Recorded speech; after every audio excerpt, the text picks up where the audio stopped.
unwrapping my cabbage. One trick I've learned is at the ends you want them to be nice and clear. If you get them to where they're cracked, and the really big ones, yes, it's impressive, but then they're not very good, and it's very, usually you'll end up with a lot of rust inside. So these are nice and clear, and there are no cracks.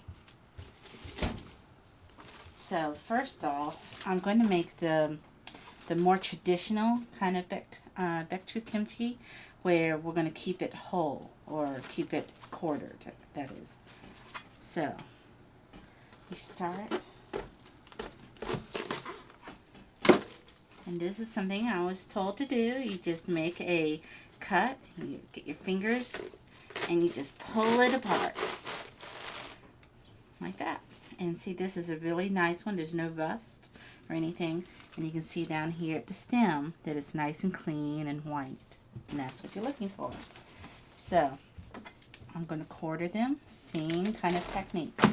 Slice at the bottom, and I think this way when you pull it, it doesn't bruise the leaves as much, so that's probably why it's better.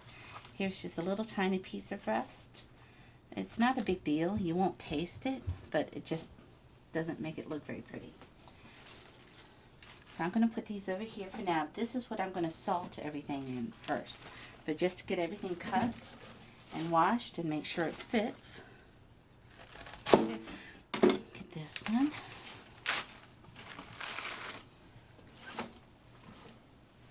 And here's another one. If any leaves fall off, it's okay. Just kind of put them in too.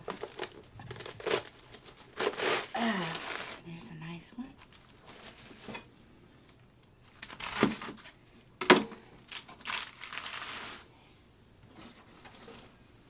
You want to be very gentle with your cabbage.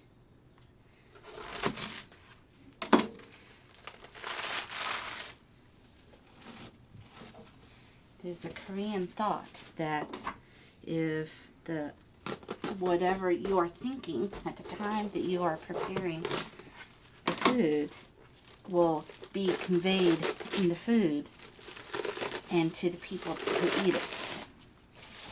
Oh, I didn't get that one very even.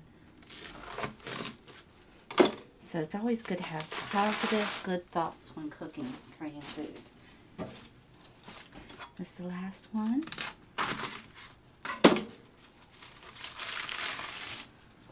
Now we're going to give everything a good rinse. Try and get into the leaves. And this will also help so that when you get the salt down in there, it will help the salt get down into the small little thick root part.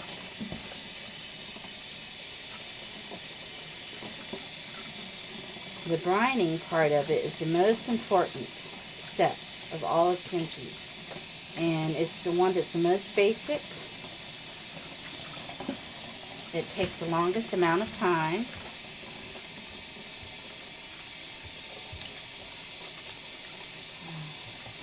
And if it's done right, it can make the difference between good or bad kimchi.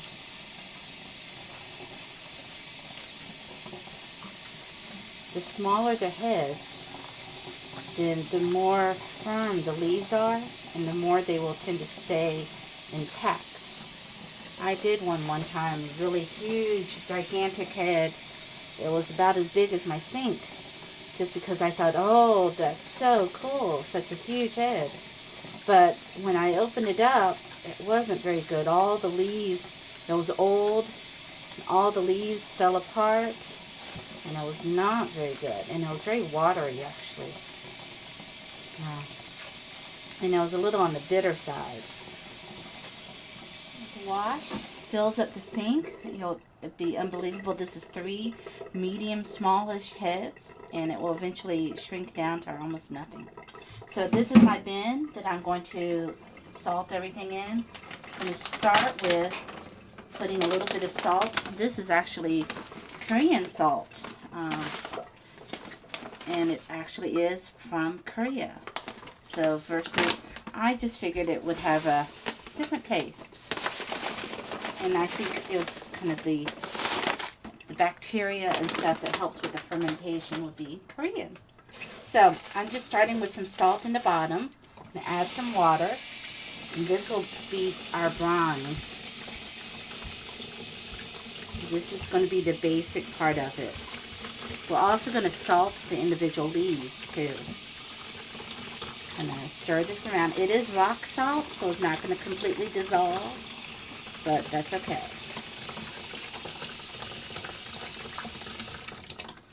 Okay. So we're going to start with some salt.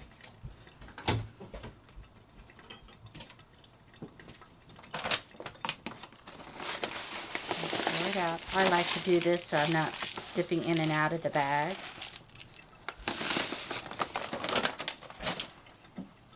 We'll just take some, and it's okay if it's messy. It's not a big deal. Just the idea is to get salt basically everywhere. Start in the bigger leaves and try and get down into the thickest part. You don't need to worry about getting the thinner outside leaves, because that's where the salty water will kind of get those. They don't need as much salt. So lift up and this is where being really anal is good.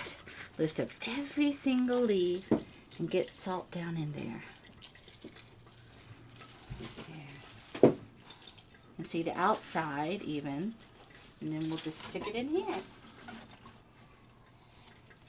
And that will fill up. We'll add more water later. So get some salt. Get it down into there.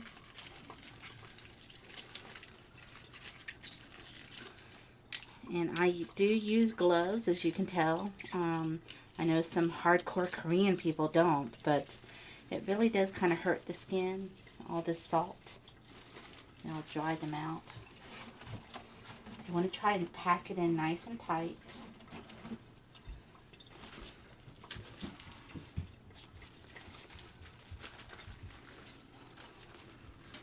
And this will need to sit in this salty water. I'll come back in every once in a while.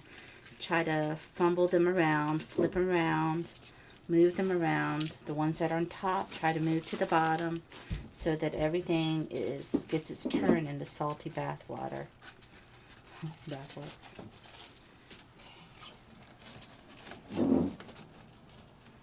And you do want to be kind of delicate. You don't want them to squish too much.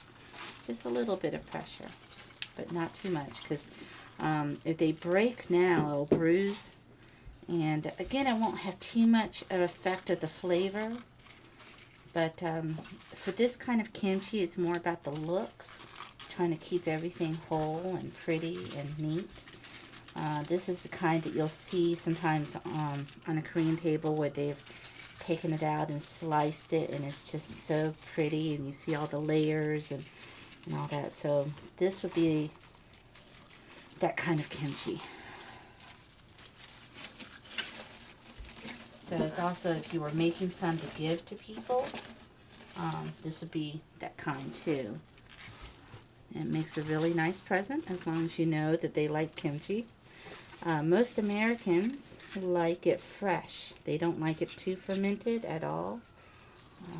So this is something take to your American friends, or if you are a Korean adoptee and you don't think you like kimchi, it's a really good way to kind of start you on liking kimchi or getting used to the taste, and also really good for kids. Fresh kimchi, of course, does not have that fermented sour flavor yet, so it's a good thing to introduce kids or Korean adoptees who have not had much. And then you can, especially if you make your own, and then you can start getting your taste buds used to the taste of kimchi. And then start letting your kimchi ferment a little longer. Maybe, eat it 1 week, make a small batch, eat it 1 week. Then next time you make it, let it ferment for 2 weeks and eat that. And you'll get used to the fermented flavor. It really is an acquired taste. So I'm on my last one. As you can see, I've got a mountain of cabbage. Oh, it makes me happy.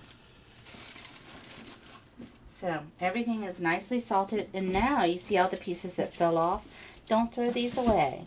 These are all the little filler pieces, and they're all covered in salt, so we can just kind of lay these on top. We'll chop these up. Here's a nice big one. This we can use to wrap it and make it really pretty. You'll see in the jar that we have lots of other stuff that you put in with kimchi, like carrot and radish and all those. So that's what these will be, little filler pieces. Just tuck everything in. And then just to use up my last bit of salt, you can just sprinkle it on top. We're going to rinse all this off, so don't worry about it being too salty. As for the salt, I know that you can buy it at many Korean grocers. If you don't have a Korean grocer near you, there's Amazon, and they actually do sell it, and it's usually about the same price, if not slightly cheaper, but then you do have the shipping. But I've seen the exact same kind of salt that I use on Amazon. So that's it for now. The cabbage is all salted, and what I'll do is come back about every hour or so and flip them around, and I'll transfer it and put the ones that are on top on the bottom. There's just a little bit of water to kind of get the ones on the bottom started, and I'll add a little bit more water to kind of fill it up a little. And this should take about 4 hours or so. We'll kind of test it, and I'll come back and I'll show you how to test it to see if it's ready, and then we'll rinse it, and then we'll make all the filling and all that stuff. So okay, so I had to take the cabbage out of my plastic container because it turns out my plastic container had a leak in it. So I put them in the sink. This is still the same 3 heads. I added a little extra salt on the top. And so now we're going to kind of flip them around. So this is where having a lot of extra room is handy. So I'm going to take these over. And you can see I started off with a dry sink, so it's got some water has come out in it, and that's what we want. So all these that were at the bottom, you can kind of see there how this one's very wilted already. See the leaves, they're wilting like that. That's what we want. So now some of these that were on top, I'll put them on the bottom. Kind of replace everything. It's okay if with the water, we'll just leave that because now it's very, very salty water. That's a good thing. I'll put these with a lot of the extra salt on it on the bottom. These that were on the bottom, put them on the top. It's been about 2 hours since we first cut and put them and salted everything. So you see how this one is still very firm? When it's completely ready and completely brined, this should flop down. The whole thing would flop. It'd be very, very floppy. There we go. And you want all the extra salt. And that's it. So now it will stay here, and probably in about another hour I'll come back and flip it again, and then I'll let it sit for probably about 3 or so hours until everything is very floppy, and then we will continue with the kimchi.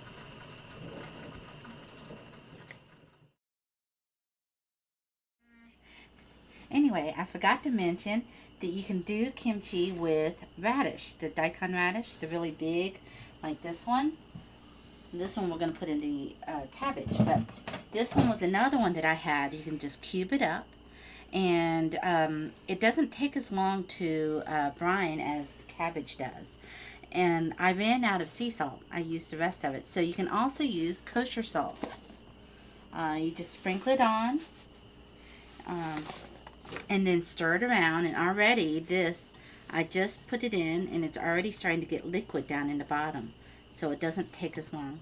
This is also a really good kimchi for beginners, I guess. It tends to not get quite as soured or fermented as the cabbage does. It's also really, really crunchy. A lot of kids tend to like this one more. Whoops. So, okay. So we'll put that aside. And now we have to get ready to do the porridge for our kimchi. For this one you need rice flour. This is just plain rice flour, the kind that you would make rice cakes with. You can get it in a bag. If you want to make your own rice flour out of regular rice, you just grind it in, if you have a grain mill, that's what you want. So we're going to start with a cup, a half a cup. I usually don't measure, but this is one thing I do. So you want half a cup. It's very, very fine. It's very fine. So you can kind of see it's almost powdery. And this is probably going to be enough to do the 3 heads plus the Kkakdugi, the radish kimchi. So it's a half a cup of the rice flour. And usually when you're cooking rice, it's a 2-to-1 ratio. So since that's a half a cup, we want 1.5 cups of water. Is that right? Yeah, I think so.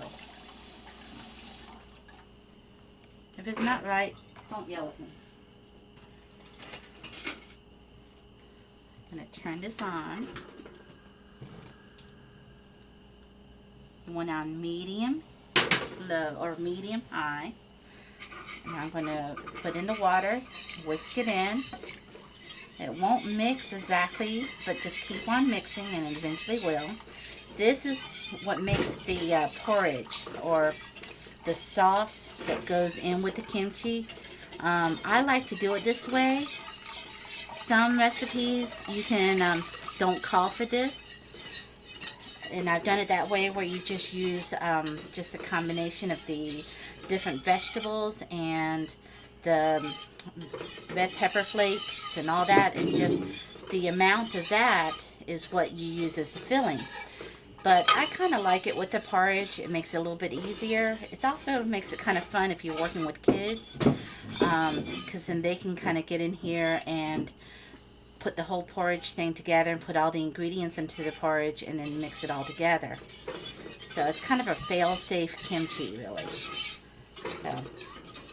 So now it's just a liquid white, and we'll keep cooking this down until it just starts to come to a boil. Okay, so now this is cooked down. I got my measurement wrong. This is a half a cup of rice flour and 1.5 cups of water. So it's a 3-to-1. You want a little bit thin.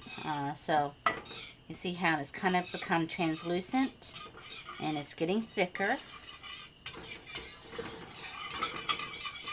This just helps cook the rice flour down so it doesn't taste raw. But this is also the way you can make homemade tteokbokki if you really want to try and do that. Maybe I'll try doing that sometime. But it's gotten really thick. See, like that. So now we'll take it off the heat and we're going to transfer it to a metal bowl so that it can cool off. So we can't do anything with it while it's hot.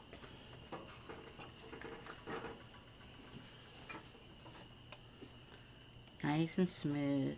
Yeah. It's sticky too. And of course, it's a little difficult for me to do one-handed. Huh? It looks like rice cake. It is. And it's hot. Hot rice cake. Fancy hot butter doesn't want to work very well. Okay, so we'll scrape it all out. So it's going down. And this is what we're going to put everything into after it's cooled down a bit. And then we're ready to actually assemble the kimchi.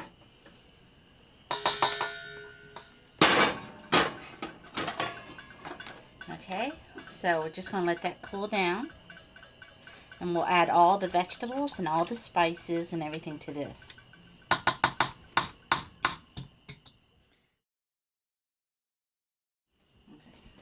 show you a little trick with peeling ginger.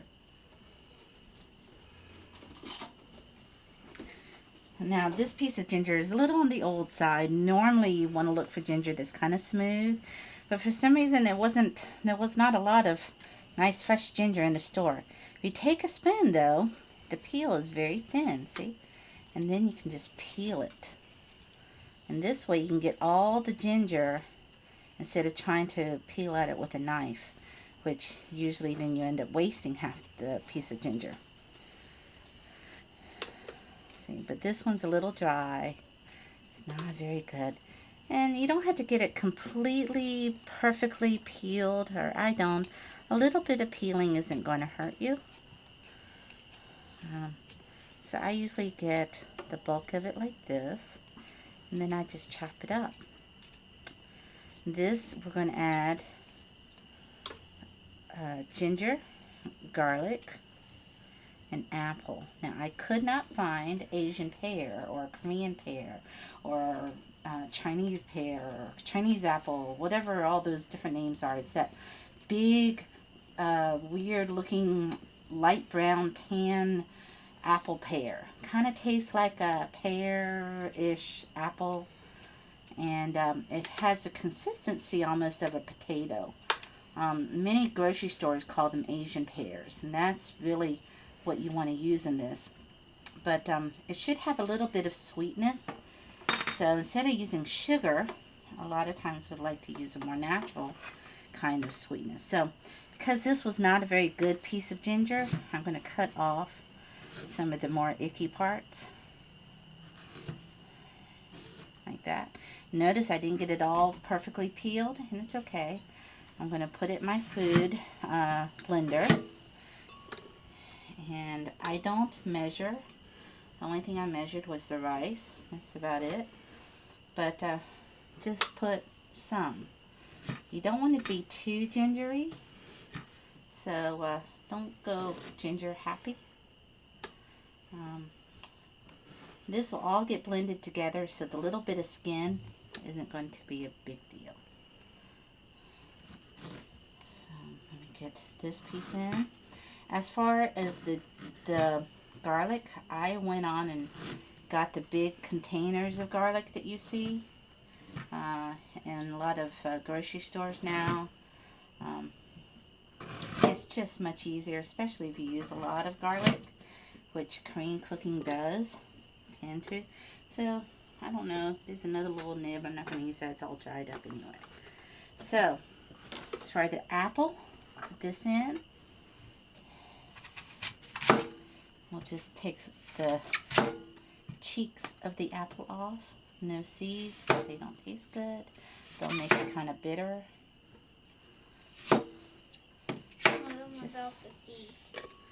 Just slice it up. For this much, probably, let's see. That's about 3/4 of an apple. Well, you know what? I would hate to waste it, so I'll just go ahead and put the rest of it in. This also helps with the fermentation process. The sugars, the natural sugars, will kind of start the bacteria, the good bacteria that we want. And the garlic. Peeled garlic. Don't use that. You can't eat it. So we'll just put in some. That looks to be about right. We'll plug this in. We'll add some water. Help mix it.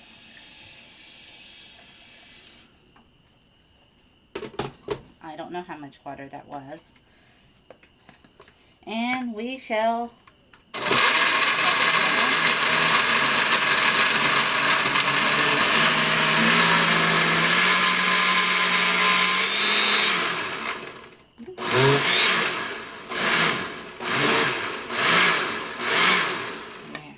so it's a nice, smooth garlic and apple and ginger milkshake. Ugh. It smells good though, Let actually. me smell So it. that's what it looks like. Let me smell You it. want to smell it? Smells So- like garlic. So it does. It probably has a strong smell of garlic. So we'll leave that until the porridge is cooled. We'll add that to the porridge. And now we have to get to chopping vegetables. All the vegetables that are going to go in with kimchi. That go in as filler with the cabbage.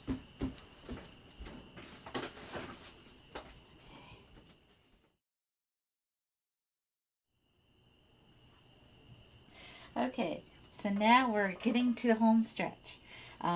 This is my lovely mandolin. It's actually a bin Reiner. It's one of those Japanese ones. It has the, not the fine blade, but kind of the next size up that's in there. It's very sharp, so be very careful. We are going to grate some carrot, some daikon. We'll cut up some onion. This is Chinese onion or Asian onion. It's kind of an overgrown chive. If you can't find these, you can use chives. If you don't have chives, you can use onion, or spring onion. So basically, we just want to shred all these. I like to use this because then it comes out with all these little pieces like this. Nice little matchsticks of it. They don't need to be big. In fact, you don't want big pieces of carrot anyway. So this is all the vegetable. I'll do this, and then we'll mix this in with the porridge that we've done. We'll mix all the spices in. Then we have to rinse the cabbage and rinse the radish, and then we can start having fun and assembling the kimchi. Okay, so we have finished grating up or chopping up the radish and the carrot and the onion. So these are the vegetables that are going to go in it, and we can start mixing our sauce. So here's the rice. It's cooled down now. You can kind of see the consistency. It's fairly thick, which is okay because remember the garlic and the slurry mixture that we have is kind of thin. So that's what we're going to do, is just take some of this. If you make a lot of this, like I may have made too much, but if you make a lot of it, you can actually freeze this. And this is the base for a bulgogi marinade because it has the apple in it. You could just add some soy to that and then put your bulgogi meat or steak or whatever kind of protein that you like. So here's the garlic, ginger, and apple mixture going into this, stirring it around. Yes, I like to use my hands. It smells really good. And then we can just start adding in the vegetables and just kind of mixing it all in together.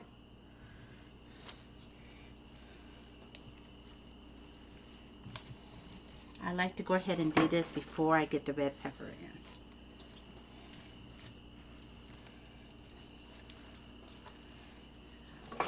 And it's so pretty, isn't it? Got the lovely colors.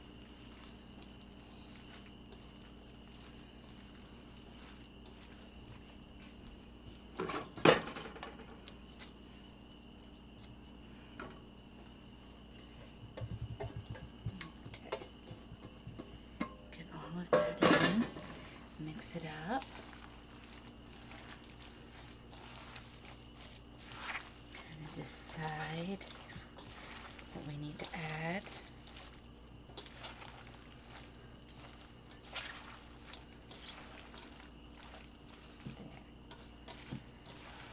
There. Okay, that's lovely. Now, if you wanted to make a white kimchi that's not spicy, this would be what you would do. And then you would just rinse everything put together with this.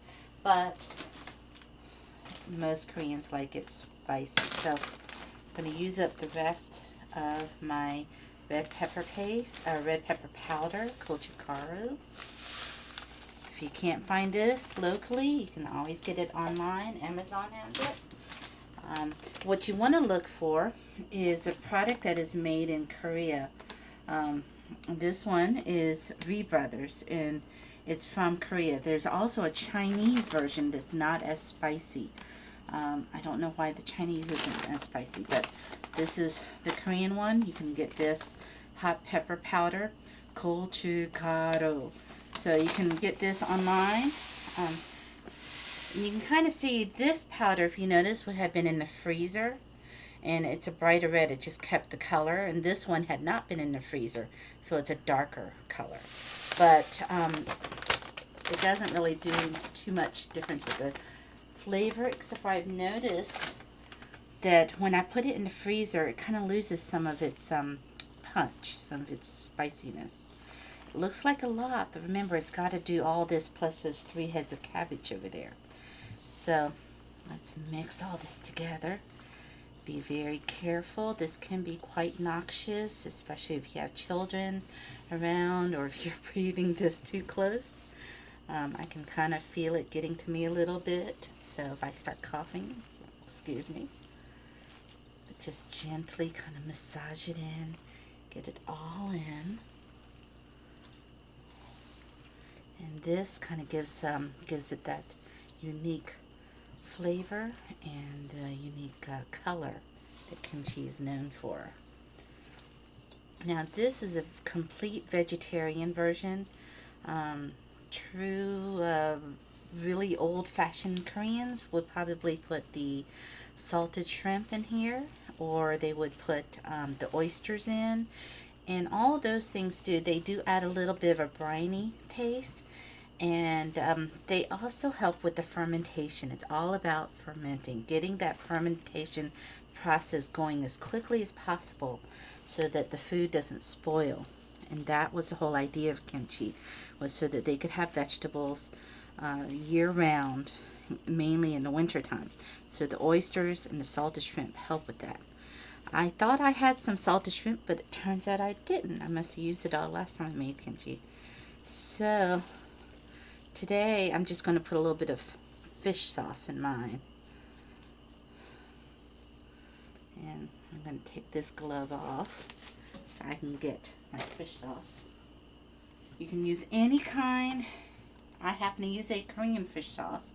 It's already fermented fish. It lasts forever. You do kind of want to shake it a little bit. And it smells so fishy. But this just helps kind of get some of that good bacteria going. Kimchi is very high in probiotics. The red pepper is very high in vitamin C. It's a lot of minerals and vitamins, and it's just very healthy for you. Hot pepper is also good for digestion and metabolism, immunity, all that. So get all this mixed up, and I'll mix this up, and we'll go to the next step.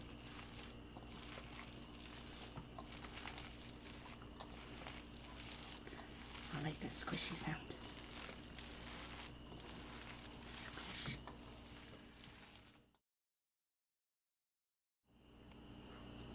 Okay, so here's our radish. You remember, no water, just salt, and look at all this liquid that's come out of it now. It's quite a bit, so we've got to rinse everything. So I'm going to rinse the radish. And you can tell when you're, if it's pretty much done, because it's kind of squishy. Not as squishy as a sponge, but it has a little bit of give to it. So you don't want it to get too squishy, too soft, because then it will be too salty. So you're basically going to rinse everything. We're going to rinse, and let's look at, while I have you here, let's look at our cabbage. Now this has been sitting since 3 o'clock, and it's now 10:30. So let me show you just how, you see how I can bend it and it doesn't break. So it's pretty well done. This one is really good. So that's one way that you can tell if it is ready to go. It's just, you can bend it in half. You can take a piece out and rinse it off and taste it. It's going to be very salty though if you do that. But remember, we added no salt to the other mixture. So it will all kind of balance out, see? So it's all very salty. You can see the salt in there. I'm going to rinse everything, and we'll come back and assemble. Okay, so I've rinsed all the cabbage. I've rinsed the radish. I'm letting them soak a little bit in water. Um, some of the extra pieces that had fallen out of the cabbage, I just took them out, rinsed them, and I added them to our vegetable mixture. So nothing goes to waste. So we have our lovely limp cabbage. And now you just lift it up. This is the other part of brining it. It's very limber. So just take a little bit. You don't really have to pack it too much, but get it down by the root area and just kind of paint it really like that. And do it leaf by leaf. And this is where being careful and taking your time and getting every single leaf. You don't have to get the back sides, but get the front side of every single leaf.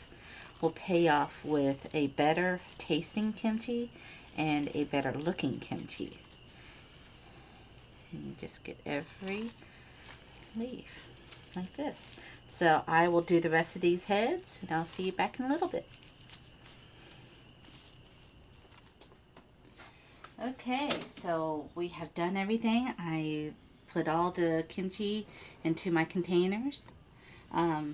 Then I rinsed the radish kimchi, and whatever was left over of the sauce, I just mixed all the radish with it. So I put it in a Ziploc bag because I ran out of containers. So let me show you. Here is some more of the radish, like in here. And here's another container of it. And this one I kind of combined the two. I put some of the radish on top and the cabbage at the bottom. And then this one is one that my husband's going to take to someone at work. So isn't it beautiful? I just love the colors of it. So this one we'll put into the fridge. If you like well fermented kimchi, you can cover it up like this is. Go ahead and cover it up and leave it out at room temperature, or leave it on the counter overnight for about 24 hours, and it will start the fermentation process. However, if you are new to kimchi and don't really like that sour fermented flavor but like it fresh, then cover it and put it in the refrigerator right away. That will help slow down the fermentation process, so it will stay kind of that fresher tasting longer. So this is a tutorial on how to make Korea's most famous dish, kimchi. I've made two kinds, Baechu, which is cabbage, and Kkakdugi, which is the radish. These are two very common kind that would be served 3 times a day, breakfast, lunch, and dinner. Please try it. It's not that hard. It is very time consuming, but it can be done. You can do it with children around, as you saw earlier with my son. He wants to learn how to make it. If you have an older child, a teenager, they can get their hands into this and learn how to make it too, and really teach them how to pass along the Korean culture. So happy cooking, and I hope you try it, and if you do, let me know how it turns out.